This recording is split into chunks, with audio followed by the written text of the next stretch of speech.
চরডুবুরির শ্মশান। গ্রামের নাম থেকেই মূলত শ্মশানের নামকরণটি করা হয়েছে। চরডুবুরি গ্রামের একমাত্র শ্মশান এটি। গ্রামের আয়তন আর মানুষের তুলনায় শ্মশানটি অনেক ছোট। আবার তার মধ্যে শ্মশানের পাশেই রয়েছে মস্ত বড় একটি বটগাছ। বটগাছটির কারণে শ্মশানের প্রায় অর্ধেক জায়গায় ব্যবহার করা যায় না। মস্ত বড় এই বটগাছটি প্রায় ৮০ থেকে ১০০ বছর পুরনো হবে। তাই তো গাছটির ডাল থেকে পাতা বেরিয়ে দড়ির মতো ঝুলে ঝুলে পড়েছে। লোকে আবার এই লতাগুলোকে বলে গাছের দাড়ি। দাদা নানাদের আমল থেকেই এই গাছটি এখানে আছে। আগে সমস্যা না হলেও এখন গ্রামের জনসংখ্যা বেড়ে যাওয়ার কারণে গাছটি নিয়ে সবার খুব সমস্যা হচ্ছে। তাই গ্রামবাসীরা সবাই মিলে গ্রাম প্রধান বহির কাকার কাছে গেলেন গাছটির সমাধান করতে।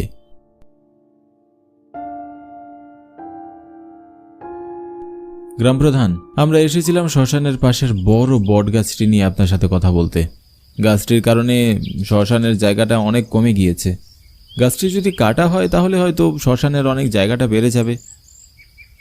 তোমাদের সকলের সাথে আমিও একমত। আগামীকাল ২ জন কাঠুরিকে ডেকে দ্রুত গাছটি কাটার ব্যবস্থা করছি।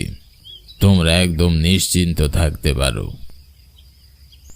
কথা মতো পরের দিন ২ জন কাঠুরিয়াকে ডাকা হলো গাছটি কাটার জন্য। শ্মশানের পাশে দাঁড়িয়ে গ্রাম প্রধান বহির কাকা কাঠুরে ২ জনকে উদ্দেশ্য করে বললেন, নরেশ, হিমেশ, তোরা এই গাছটা যত তাড়াতাড়ি সম্ভব কেটে ফেলার ব্যবস্থা কর। যত ভালো করে কাজটি সম্পূর্ণ করতে পারবি তত মোটা অঙ্কের টাকা পাবি, ঠিক আছে? গাছটি কাটা ভীষণ জরুরি হয়ে পড়েছে। গাছটির জন্য শ্মশানের জায়গাও কম পড়ে যাচ্ছে। ঠিক আছে কাকা, আপনি একদম চিন্তা করবেন না। আমরা যত তাড়াতাড়ি সম্ভব গাছটি কেটে ফেলব। কথাটি বলে গ্রাম প্রধান বহির কাকা বাড়ি চলে যান। নরেশ ও হিমেশ তাদের কাজ করতে লাগল। বটগাছটি ভীষণ বড় এবং ভীষণ মোটাও। নরেশ গাছটি কাটতে কাটতে হিমেশকে বলল,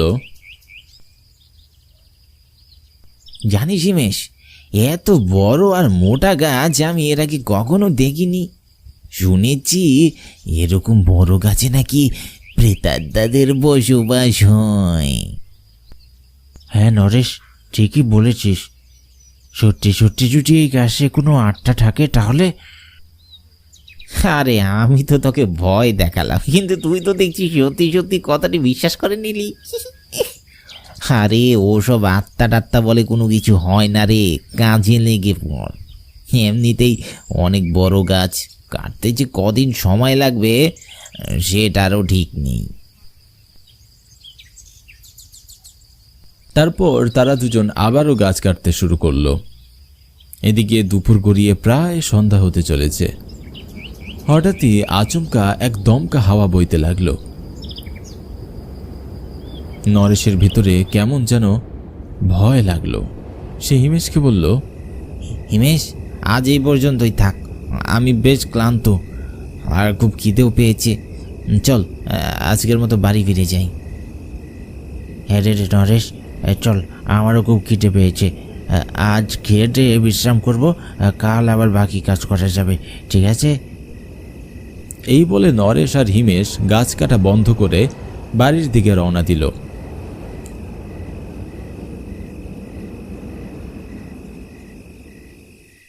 রাতে খাওয়া দাওয়া শেষ করে তারা বিশ্রাম করছিল। সারা দিনের অক্লান্ত পরিশ্রমের পর ক্লান্ত শরীরে বিছানায় গায়ে লিয়ে দিতেই চোখে রাজ্যের ঘুম এসে বলল। গভীর রাতে ঘুমের মধ্যে ২ জনে স্বপ্ন দেখল তারা শ্মশানের সেই বড় গাছটির সামনে দাঁড়িয়ে আছে। বট গাছটির ডালে একজন চাদর মুড়ি দেওয়া লোক উল্টো দিক হয়ে বসে আছে আর তাদের বলছে, তোরা মরবি, নিশ্চিত মরবি। আমার গাছ কাটলেই তোরা মরবি। স্বপ্নটি দেখে তাদের দুজনের ঘুম ভেঙে যায়। তারা দুজনে ভীষণ ভয় পেয়ে যায়। পরের দিন সকাল হতেই তারা চলে যায় গ্রাম প্রধানের বাড়িতে।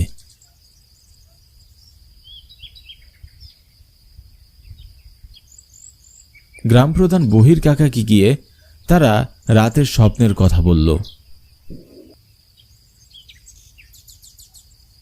বহির কাকা, আমরা আর বটগাছটি কাটতে চাই না। আপনি আমাদের একদিনের দাম দিয়ে দিন, বাকি গাছটি অন্য কাউকে দিয়ে করিয়ে নিন। গ্রাম প্রধান তাদের কথা শুনে খুব রেগে গেলেন।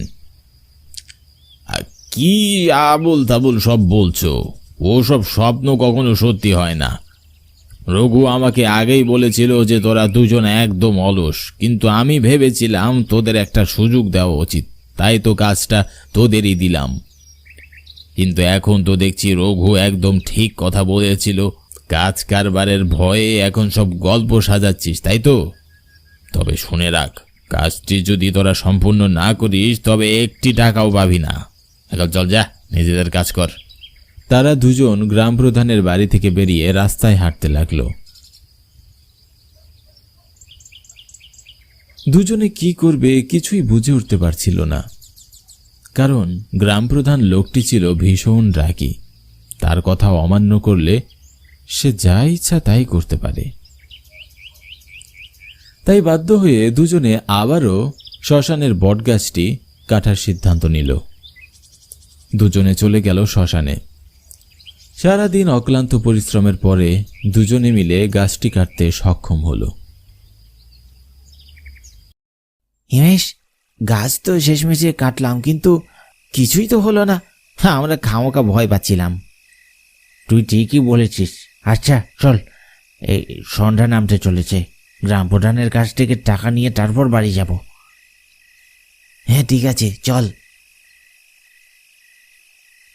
দুজনে গাছটি কেটে রওনা দিল গ্রাম প্রধানের বাড়ির উদ্দেশ্যে। গ্রাম প্রধানের কাছে গিয়ে তারা দুজনে তাদের মজুরি চায়। কাকাবাবু, আমরা তো এখন গাছ কেটে শেষ করেছি, এখন আমাদের পাওনা টাকাটি আমাদের বুঝিয়ে দিন। টাকা তো অবশ্যই দেব, তবে তার আগে আমি শ্মশানে গিয়ে দেখব গাছটি তোরা ঠিকঠাক কেটেছিস কিনা। তোদের টাকা কাল সকালে এসে নিয়ে যাস। এখন বাড়ি যা। নরেশ ও হিমেশ বাধ্য হয়ে বাড়ি ফিরে যায়। পরের দিন সকাল। গ্রাম প্রধান বাড়ি থেকে বের হলো শ্মশানের উদ্দেশ্যে, গাছটি কাটা হয়েছে কিনা সেটা দেখার জন্য। কিন্তু শ্মশানে পৌঁছে গ্রাম প্রধান যা দেখলেন তাতে ভয়ে গ্রাম প্রধানের হাত পা একদম ঠান্ডা হয়ে যাওয়ার অবস্থা। শ্মশানে গাছটি ঠাই দাঁড়িয়ে আছে, আর মস্ত বড় বড় ডালে ঝুলছে নরেশ ও হিমেশের মরা দেহটি। গ্রাম প্রধান যেন নিজের চোখেই বিশ্বাস করতে পারছিলেন না। কি হচ্ছে এসব ভেবে পাগল হয়ে যাচ্ছিলেন তিনি। কাল সন্ধ্যার সময়ও দুটো ছেলেকে একদম সুস্থ দেখেছিলেন তিনি, কিন্তু সকাল হতেই তাদের মৃত দেহটি দেখছেন তিনি। আস্তে আস্তে গ্রামের সকল মানুষ সেখানে এসে উপস্থিত হতে লাগলো। নরেশ ও হিমেশের এমন অবস্থা দেখে সবাই যেন হতবাক হয়ে গেল। ছেলে দুটোর মৃত্যুর জন্য গ্রাম প্রধান নিজেকে দোষারোপ করছিলেন বারবার। গ্রাম প্রধান মানুষটি রাগী হলেও তিনি মনের দিক থেকে অনেক নরম ছিলেন। ছেলেগুলোর কথা আমার বিশ্বাস করা উচিত ছিল। তারা আমাকে বলেছিল এই গাছে কিছু একটা আছে, যে তাদের স্বপ্নে গাছটি কাটা বারণ করেছিল, কিন্তু আমি তাদের কথা বিশ্বাস না করে তাদের মৃত্যুর মুখে ঠেলে দিয়েছি। না না, আমাকে জানতেই হবে এই গাছের রহস্যটা কি। কাল গাছটি কাটার পরেও সেই গাছ আজ কিভাবে জীবিত দাঁড়িয়ে থাকতে পারে? এরপর তিনি গ্রামবাসীদের উদ্দেশ্য করে বললেন, তোমরা কেউ কি বলতে পারবে এদের মৃত্যুর কারণ আর এই বট গাছের রহস্য কি? তাদের মৃত্যু বা বটগাছ সম্পর্কে সঠিক কোনো উত্তর পেল না।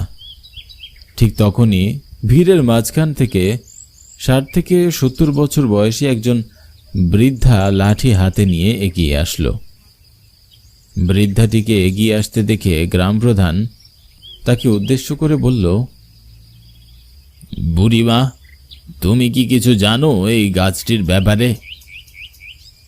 বুড়িমা তখন গ্রাম প্রধান বহির কাকাকে বলল, আজ থেকে প্রায় 50-60 বছর আগের কথা। একদিন আমার বাবা অনেক রাত করে কাজ থেকে বাড়ি ফিরছিলেন। সপ্তাহ কানেক বাদে আমার বিয়ে। সেদিন বাবা কাজ থেকে বাড়ি ফেরার পথে আমার জন্য সোনার এক জোড়া বালা নিয়ে বাড়ি ফিরছিলেন।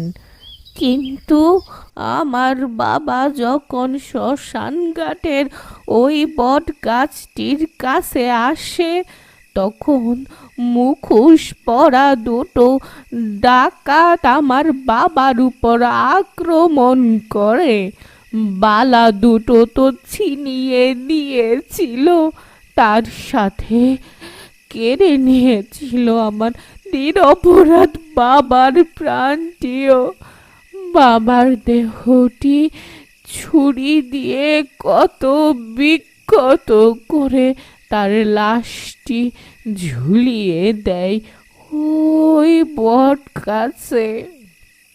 বাবার প্রাণহীন শরীরটি তো সৎকার হয়েছে, কিন্তু তার আত্মাটি রয়ে গেছে এই গাছেই।